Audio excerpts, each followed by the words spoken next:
why would I read a book on parenting? Everyone knows I have 6 children. They're all grown. My last 2 graduated from college in May, but I have 5 grandchildren. Because I look back in life, and I'm a pilot. I had over 4,000 hours of flying, and I took a lot of training to be able to get my pilot's license. And then I constantly had to train to stay current. And then I got instrument rating, and then I got high performance airplane rating. So I had to go to training for all of that. Well, the greatest thing that we do in life is parent. But you know what? There is no manual on how to raise our children to become successful. And by success, I do not mean financially by any means. Success, I derive it as simply children that are passionate about what they do, that they are people of integrity, that honesty matters, that truth matters, that they are kind, sincere, and they're decent human beings. That is raising a successful child. But, we go through all kinds of challenges. I had all kinds of children. I had rebellious, I had humble, I had kind, I had those that knew it all. I had the gamut, as many of you all probably do. And today they're all very successful. So why would I read a book on parenting? When I want to write a book on parenting, I've been asked to write one. Not from what I read by PhDs and experts in parenting or counseling, but simply from my life experience of raising those 6 children. Well, my wife and I have both read Andy and Sandra's book, Parenting, already once, and we're on our 2nd round. Why? Because, we have 5 children. And it's the most amazing book I have ever read about 5 children. Especially when, at the beginning of the book, they define what is the it. What is the it that you do for raising your children? What is the it that you want to achieve? Is it that you want to achieve kids that are rich, successful, and all that? As parents, for them, it is the same for me. I put it in different words, but it's the same. For parents, it's the fact that for me and Andy and Sandra was to raise children that would want to come home when they no longer needed to come home. That is the it. That is what is amazing. And that's what I loved about this book. It is an amazing book. I recommend every parent and even every grandparent to read it. I recommend every single person that's not even married or has children to read it. I recommend for people that mentor young people. I recommend it for everyone. It is amazing. It's full of insight. And it's not a technical book. It's just a book written by 2 parents on how they raise their children. Andy and Sandra had the advantage that they were youth pastors for a long, long time. And it's also, don't be afraid, it's not a biblical book. It's not based on a lot of raise your children the way the Bible says. Because if that's the case, as Andy mentions, and I thought it was really cute and was so excited, we raise our children according to the Bible, then we got to stone them to death when they get rebellious. I don't think anyone's going to stone their children. So anyway, I recommend everyone read this book. It is amazing. It is full of insight.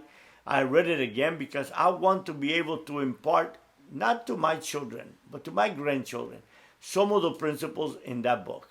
And also to reflect back on my life, where I messed up, where I could have done it wrong, could have done it better, or where those principles that they mentioned could have helped us to travel this very difficult terrain of raising children.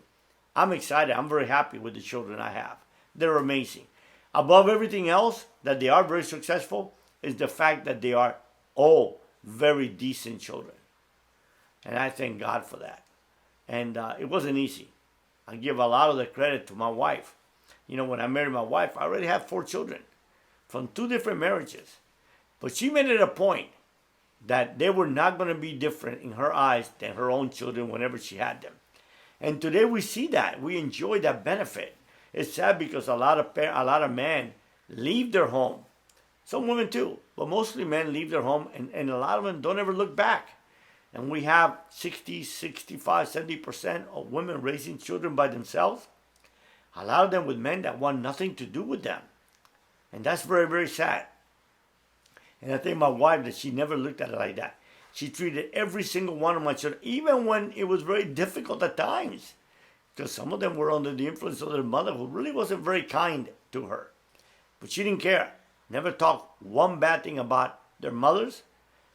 Always told them that they were to respect and love their mother. Today they are very, very close. I would venture to say most of them are closer to her than they are to their original mother. And their mothers are fine people. But it's the way that she spent time. I remember one time, and this was really, really powerful. We had saved up $7,000 to go on our first vacation. And my middle daughter was really having a difficult time. But she found a program where she would do an internship in Washington at the White House, and she would go to Oxford and study. And my wife looked at me and said, she needs this internship more than we need a vacation. We had not had a vacation yet. We worked day and night starting our company. And honestly, I did not quite agree with her. I thought, hey, we did deserve that vacation, and we'll find something else for our daughter. But for her, it was a priority, and she would not budge. And she sent our daughter on that program, and it changed our daughter's life. And I thank God for her. And I don't know where a lot of our kids would have been had I not married a woman like my wife, Suhey. It's really critical who we marry. And if one thing that I told my wife when I married her, my children come first. They had no choice in coming into the world. I chose to bring them into the world, whether intentionally or not. It doesn't matter. I'm the one that brought them into the world with their mother. So they had no choice. And therefore, you know what? They come first in my life. But I thank God I found a wife that looked at it the same way. And they never made a difference between my children from my ex-wives and her children. And that is amazing. You don't often find that. But that was a priority in whoever I was going to be with. Or otherwise I was going to be alone. That's simple. Because my children are the most important thing in my life. Of course, my wife today is the most important thing of everything. But at that time, my children needed me more than I needed a wife. My children needed a father to be involved in their lives, to be present in their lives. It was rough enough that I wasn't sleeping in the same home as they were every night. But they needed me, and I was to be there for them. And that's just the way that I looked at the world then. I thank God today the most important thing in my life is not my children, it's my wife. I adore her. I love her more and more every day than when I first married her. We're about to celebrate 26 years of marriage in July, and we are been together for 28. Amazing. It really is a miracle, especially since I was divorced multiple times prior to meeting her. But I thank God for that. And I urge all fathers who have left their wife for whatever reason, think about your children.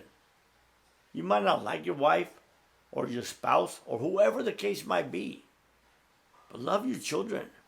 They need you. Children need their fathers and their mother, even when they're not living in the same house.